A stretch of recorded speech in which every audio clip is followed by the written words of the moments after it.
non-English speakers, just keep in mind that if you go down to settings, turn on closed captions and go to auto translate, you can pick your language to translate in there, because of course I can't put translations for every language in my video.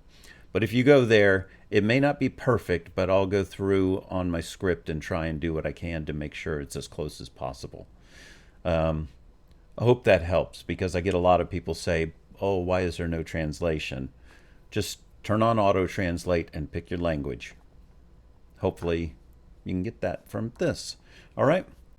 Well, hello, my Dianaankudinovalife fans. It's Ken Lawson, Renaissance Man, and I saw that a new video came out today, so I am going to go ahead and react to it. It's Nobody Says, and it's off her new album.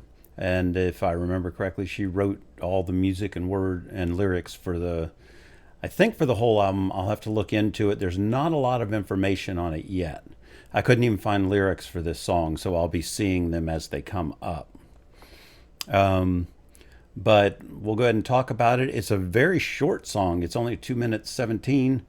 And when I was looking at her album to see if lyrics were there on the album, I noticed that a lot of her songs are in the 2:20 to 3:15 range. So she was apparently getting out the ideas in the most concise way possible. So let's go ahead and jump into this right away. There's a Patreon below and buy me a coffee if you want to support the channel. All right, let's go ahead and get into this.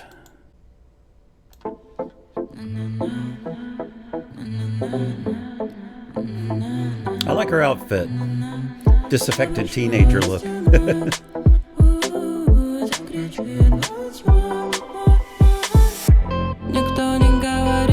Ooh.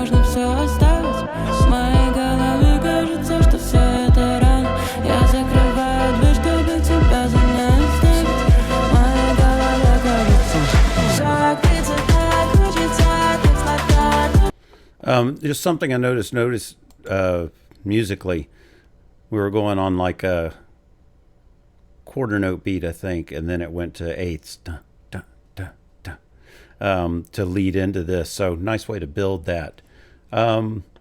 Also, I kind of like the simplicity of this video, because from what I'm seeing so far from the lyrics, it sounds like another one like her other song where she feels trapped within her own mind, trapped behind a wall.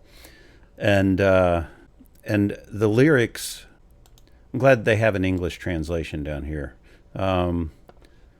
Yeah, nobody says you can simply leave it all behind. In my head, it feels like everything is much too soon, which could mean a couple of different things.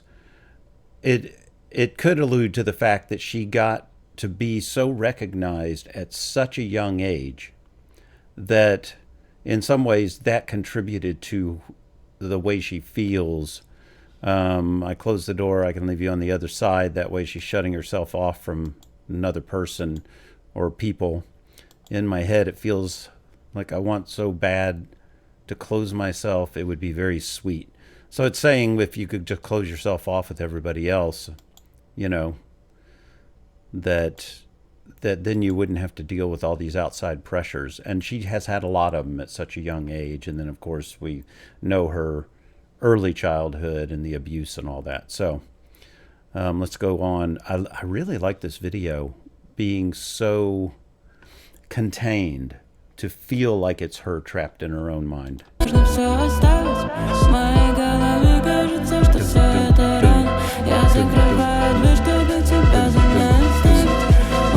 then it comes in with the, leads into the chorus nicely.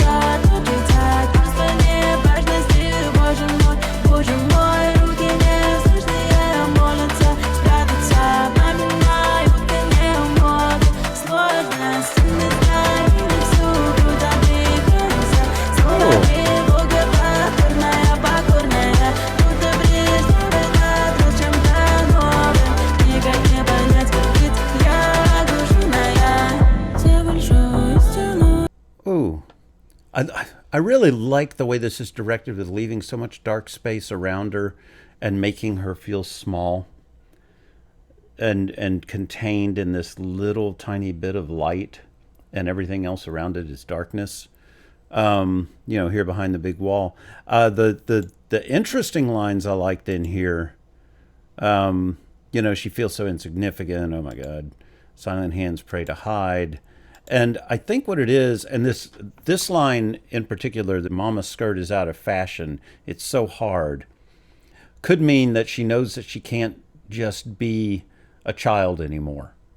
She has to be an adult, and it's so difficult being an adult.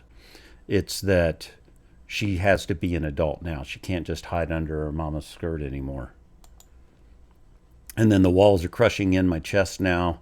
We both suffocate.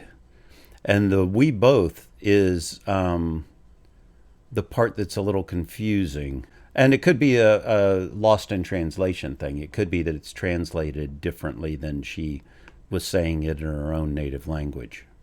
And I like this too. Once again, submissive, anxiety, submissive. It really, a lot of her songs lately feel like journaling and writing just the way you feel in the moment, and then she's converting that into something that's more song worthy, and taking all these emotions and then making them into a song. And I actually, someone in the last song said that it was really simple and all this stuff. I think that these songs are as much as they need to be. This one doesn't need a whole lot more than what's going on right now, and her vocals carry them to me. Great job of portraying her message, and of course her acting as usual.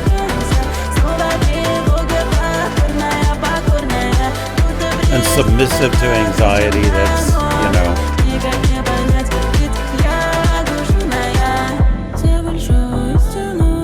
And I like that, like I expect it to be different this time because she probably has PTSD. Ooh, I love the tendrils, like the darkness closing in on her.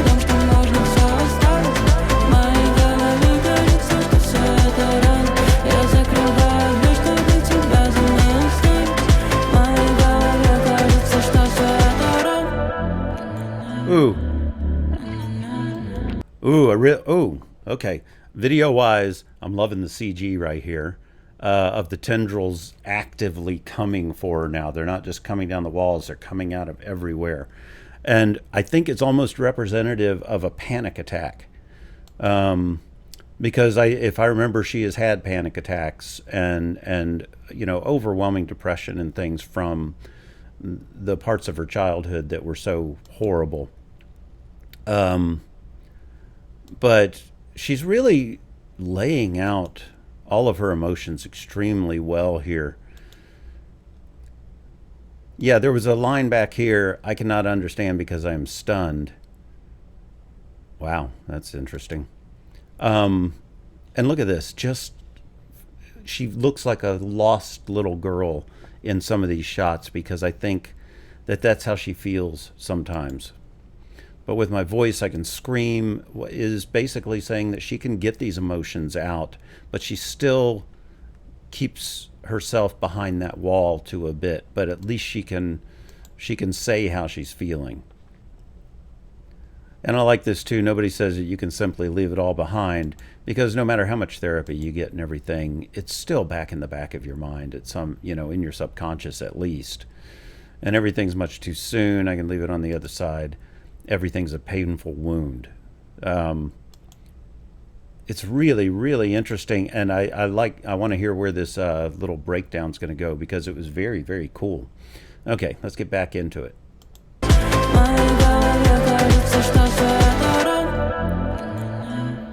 Ooh, I like it.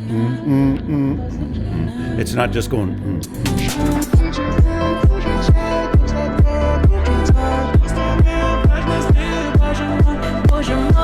Oh!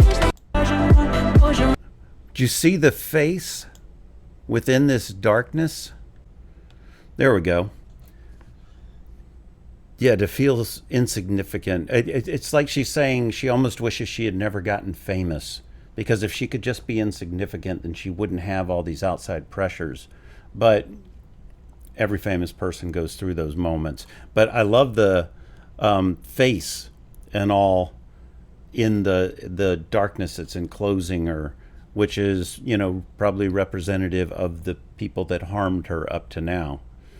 And I would imagine she's gone through a lot of harassment through the years as well.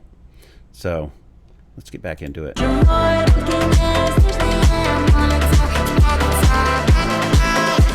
I like that. I like that going up into the octavey thing.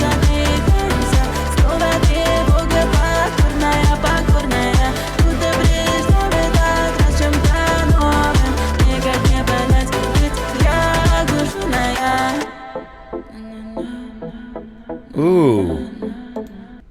Let's go back and look at that. Wow. Look at that image there. It's her darkness just coming for her. And the look on her face here, the terror in a way. Wow, what a great representation of depression and PTSD and things like that. Really, really well done. And I think the music was good for this in the way it drove forward and then had moments of pulling back. It's almost like the waves of depression that you get.